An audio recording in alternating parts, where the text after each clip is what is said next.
Hello, church family. Welcome to today's Sunday school lesson. We are in session 13 entitled Holy Living, and our key idea this week is God blesses his people when they pursue holiness, and we're in Leviticus chapter 26, verses 1 through 13. We're going to start off by asking the question, what is the primary purpose of traffic signs, and which signs can cause you the most difficulty if you ignore or disobey them? In 2013, I was driving from Lindale to Sherman, and on that path was the town of Lone Oak, as many of you probably know. And I, out of either neglect or just ignorance, I did not see the speed limit as I was leaving town. So it slows down. You know, you're doing 70 on 69, and you go to 65, 55, and then it's 45 in the middle of Lone Oak. Well, then I passed a speed limit sign, and then up the road I saw a 55 or a 65 up the road, and so I just assumed that the sign that I had just passed was a 55 mile an hour speed limit sign. And so I sped up to 55. I was doing 58 when I passed the 60 or 65 mile an hour sign, and there was an officer there at the curve as you are exiting Lone Oak. And so I just, kind of waved at the cop and was leaving town. And then I look up, and that police officer has turned on his lights, has swung around into my lane, and is following me. This is the day after Thanksgiving of 2013.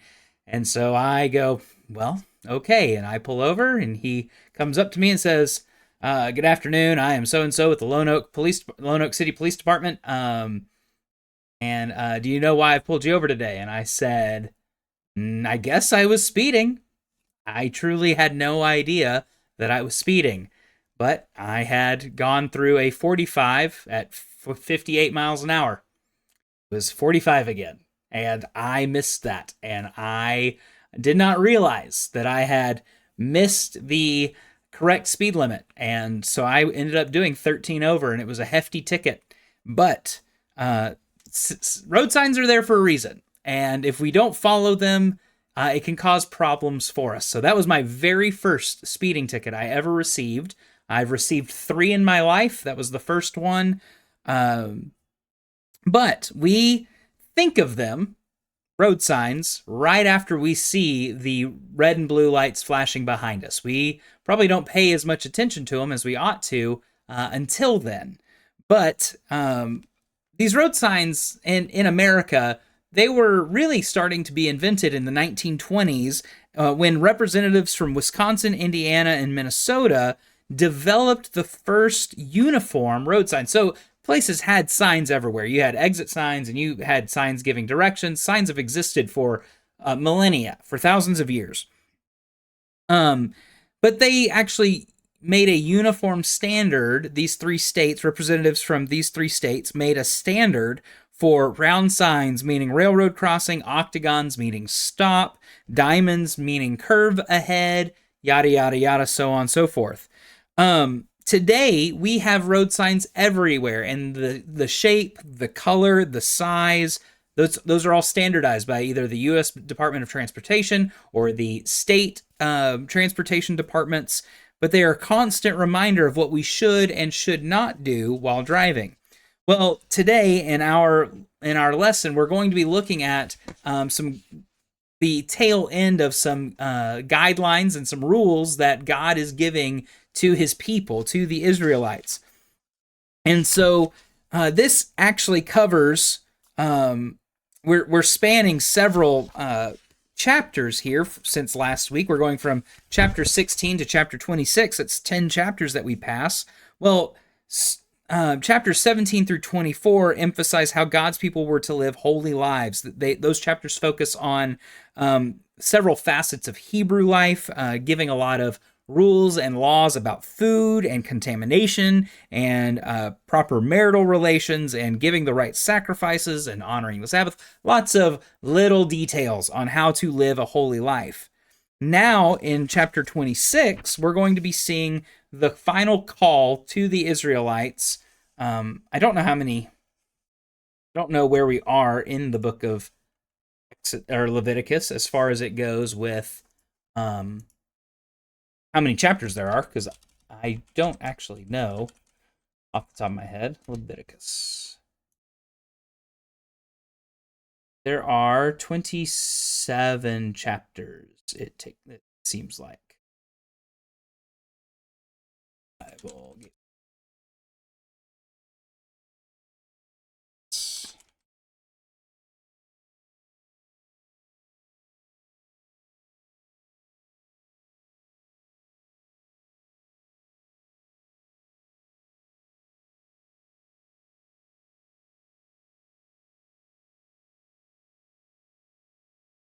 It doesn't matter. I'm not finding it as quickly as I thought I would. But anyway, let's read together chapter 26, verses 1 through 13. Verse 1: Do not make worthless idols for yourselves. Set up a carved image or sacred pillar for yourselves, or place a sculpted stone in your land, or bow down to it. Down to it, for I am the Lord your God. That sounds very similar of the first and second commandments right there.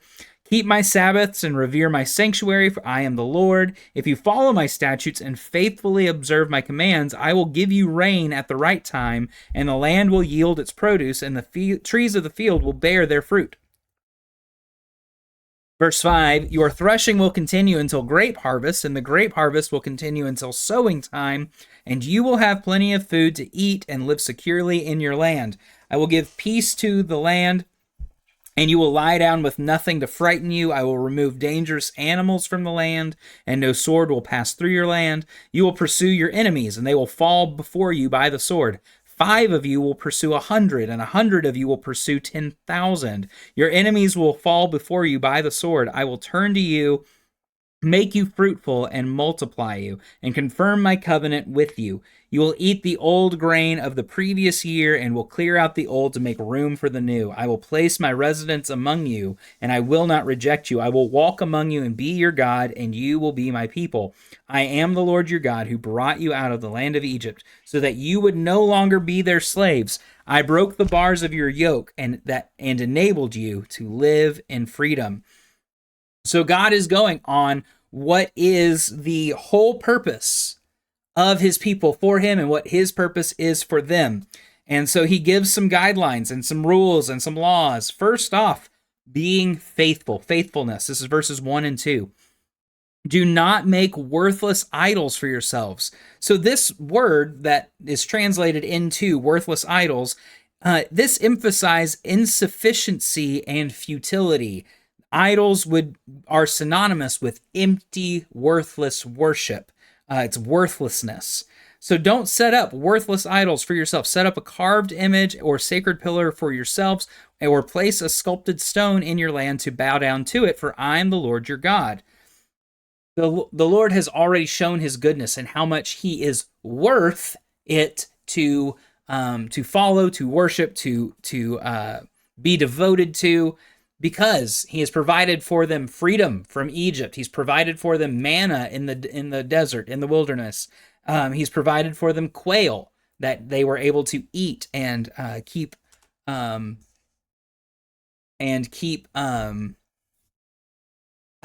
alive. They were able to eat. They had food. They didn't go hungry. Keep from starving. That's what I was trying to say. So then verse 2, keep my Sabbaths and revere my sanctuary. I am the Lord. Make sure you worship when I tell you to worship. Make sure you worship on the Sabbath. Don't work all the time. Make sure you take time to rest and to worship and to observe the glory of my creation. That's what the Sabbath was for. So he highlighted these 2 commandments, one negative, avoid idolatry, and one positive, keep the Sabbath. Do you know the difference between a positive command and a negative command? A negative command is something telling you to not do something. Don't touch that. Don't run inside. Don't run with scissors. A positive command being, make sure you do this. Make sure you do keep the Sabbath. Make sure you do wash your hands before you eat. Those are the 2 different kinds of commands, positive and negative. But we're going to be looking instead at these idols first. Why is it difficult to identify idols in our lives? Well, I don't think many of us are setting up temples to Baal or to the Buddha or to other pagan gods in our homes. If you attend Emory Baptist Church and are a member of Emory Baptist Church, then I'm confident that you are probably not setting these things up in your home. But idols don't have to be deities. They can be anything that take our worship away from God. So it might be sports. It might be good cooking or good food. It might be something else, your kids, your family, what have you. Anything that takes that place, well, that can be an idol. Anything that takes that top shelf place that I've talked about before, that on the trophy case. God desires to be first. He desires our faithfulness, and anything that takes that spot away from him, he sees as an idol, and he sees as unacceptable. But for most of us, for the most part, we are not setting up shrines and altars and sculpted stones to bow down to, so it's hard to identify them. It's hard because we're not setting up physical idols, but we are setting up idols with our time and with our money and with our attention, and so it's hard to identify them. But we need to make sure that we can identify them in our lives. What are we spending most of our time doing? Are we watching the ball game? Are we gossiping with our friends? Are we doing really nothing, just sitting around being lazy? I would contend that the ultimate form of self-worship is being lazy. You're doing nothing for anyone else. You're doing nothing for the Lord. You are just serving yourself by being lazy, eating, sitting on the couch, watching TV. I would say laziness is a huge form of self-worship. Now, is it wrong to ever rest? No, but laziness goes from not doing what needs to be done to doing what I want to do, which is the problem there. Before laying out the blessings and possible discipline that God had for his people, verses 3 through the rest of this chapter, through 46, he first focused his people's attention on worship there in verse 2. Why is that? Why did he focus on that first? Well, because worship is our most important job. Worship is our most important task day in, day out. That's why I take my job seriously. That's why Richard takes his job so seriously. That's why Ronnie takes his job so seriously. Because worship is the most important thing that we do. Worship encompasses all of the other spiritual practices. It encompasses scripture reading. It encompasses prayer. It encompasses singing and service. So worship is the most important thing, but it's got several things inside of that umbrella. They are all important, and every one of them is necessary. So God wants us to worship first before he tells us about all the blessings. That's our number one job, number one priority. So how does the way we worship God affect our other areas of our relationship with him? Well, if we're not faithful in our worship, he's not going to be as faithful in his blessings, or at least he doesn't have to be. He doesn't say that he will be. So if we're not right with God, if we are living in sin or disobedience to him, that obedience or that protection that he promises us, that can be removed. The earthly protection, the protection from danger or financial hardship or whatever, he's not going to remove your salvation. That's not up for debate. But he can remove his protection from hardship from you because of your obedience or disobedience to him. So then we have our second section, the blessings. He's going to tell them exactly what he's going to give them, verses 3 through 8. If you follow my statutes and faithfully observe my commands, notice that this is a if-then command.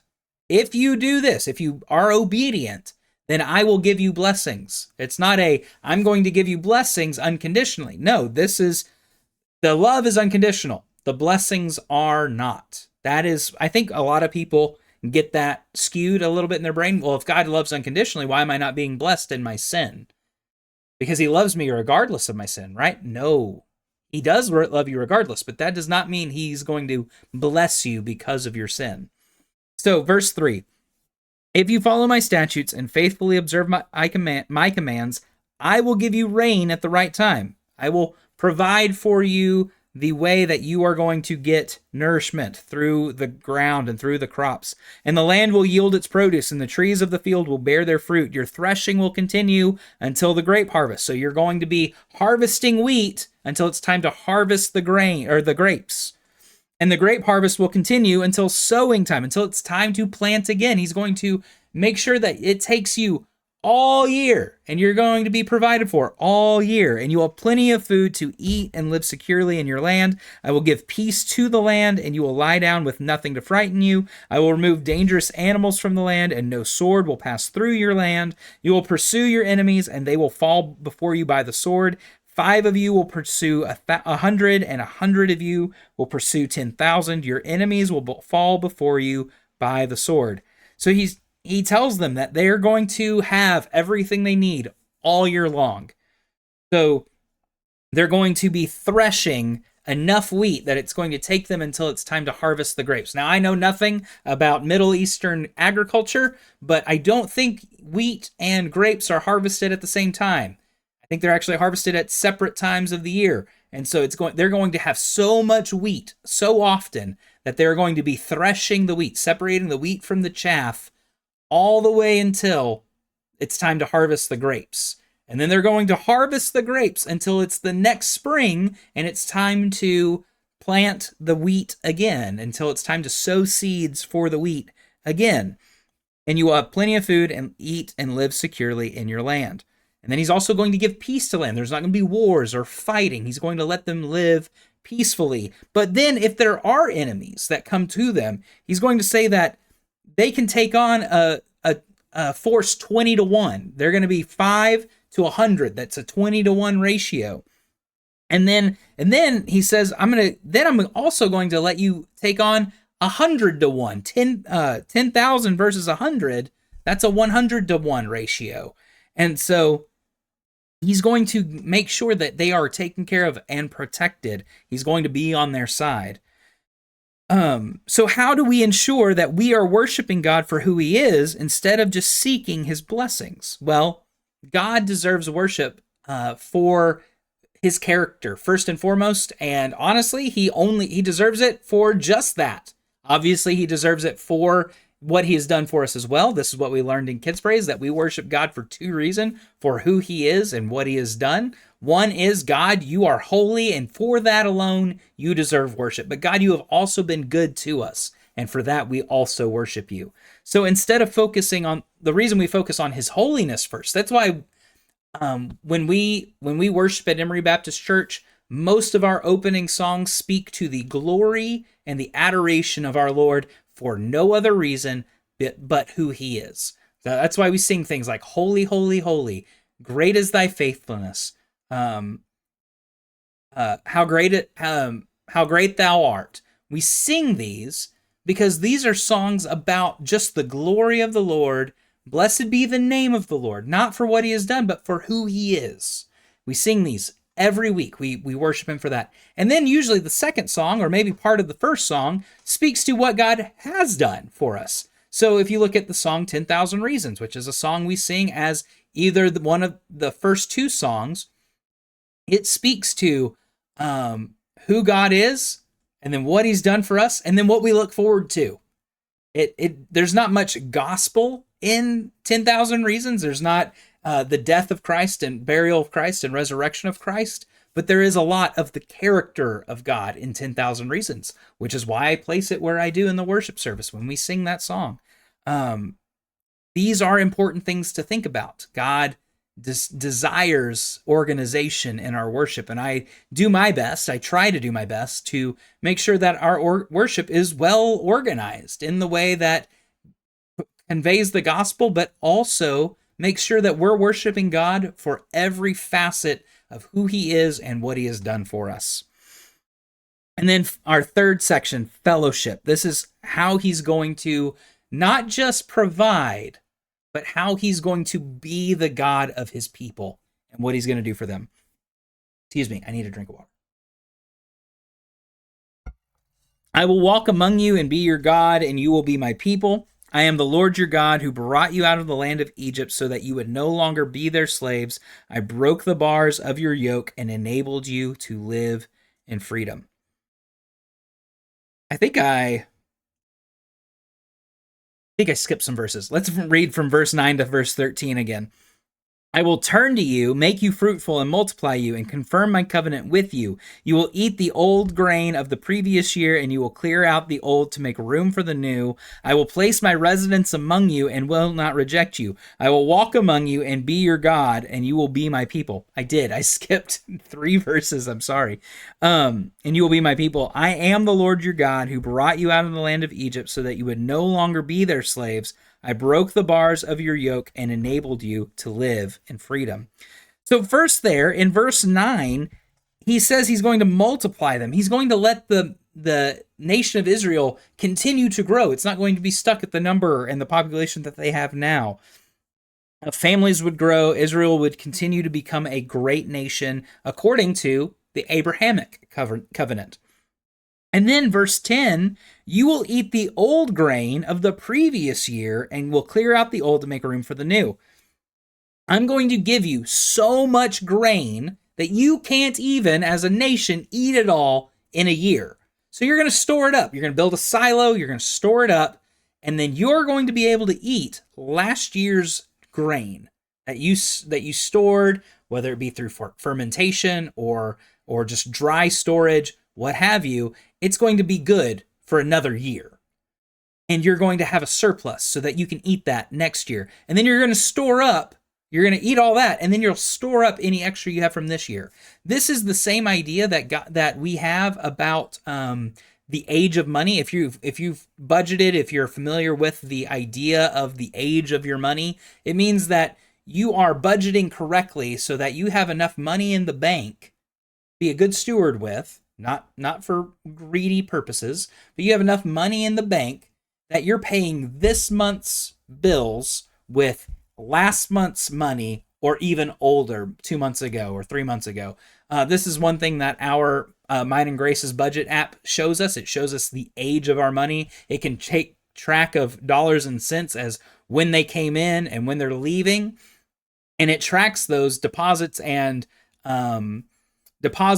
debits as first in, first out. So if you deposit $1,500, say, and then you have other deposits, well, when you start spending money, it's going to take money out of that first deposit. And so you can see on basically a timeline where these costs are coming from. So if this is your cost and this is your money in the bank, are you taking from money that you just got because you've spent so much that now your 2 bars are even? Or are you budgeting correctly so you're spending last month's money and you have more money in the bank that's older than where your costs are coming out of? And that's kind of the idea of that budget app, is trying to make sure that you are you have a healthy safety net in your bank account that you can absorb any emergency costs. So why do you think God consistently and constantly reminded his people that he had brought them out of Egyptian slavery? I've said it before. I'll say it again right now. We as a human race are so forgetful. We are dumb. We are kind of like sheep in this. That's why God compares us to sheep so often. We forget. We forget what we know. We forget what we know as soon as something else comes along. As soon as something new comes along. That's why there are times where there will be something good happen to you. And yet, the second something bad happens to you, you forget about the good. Because we're forgetful. We stop thinking about the good thing that happened. We only focus on the negative thing that happened. And the way irony of sin works is we will focus and remember what bad has happened to us, not what is good happened to us. Think about the last time you had a really good burger from Whataburger or McDonald's or whatever, and now think about the last time you had a mediocre burger. You'll remember that one easier. You'll remember, oh, last time I ate at Whataburger, it was kind of not great. Last time I ate at Taco Bell, it was kind of not great. We very often think about We very often forget about the things that are good, and we more often remember the things that are bad. And so God has to constantly and consistently remind his people, hey, I'm the God who brought you out of Egyptian slavery. It's not like there were other gods speaking to them and going, hey, we did this for you, and hey, we did this for you. And God has to go, y'all hush, I'm the one who did it. No, God is the only God. There are no other gods. And he is saying, I did this for you. Remember what I did for you. Quit trying to stray away to these other nations. Quit trying to worship idols and building golden calves for yourselves. Listen to me. So what role does God's presence play in experiencing his blessing? Well, if God's not there, then God can't bless. And if you're not with God, guess what? He's not the one who moved. God stays here, and then we, through our lives, either live or come back. But God stays steady. And so if we stay in his presence, not the other way around, if we stay in his presence through worship, through faithfulness, then he is going to be faithful to return that faithfulness to us through blessings. So be faithful to the Lord. Come to church tomorrow and worship with us. Thank you so much. I look forward to worshiping with you soon.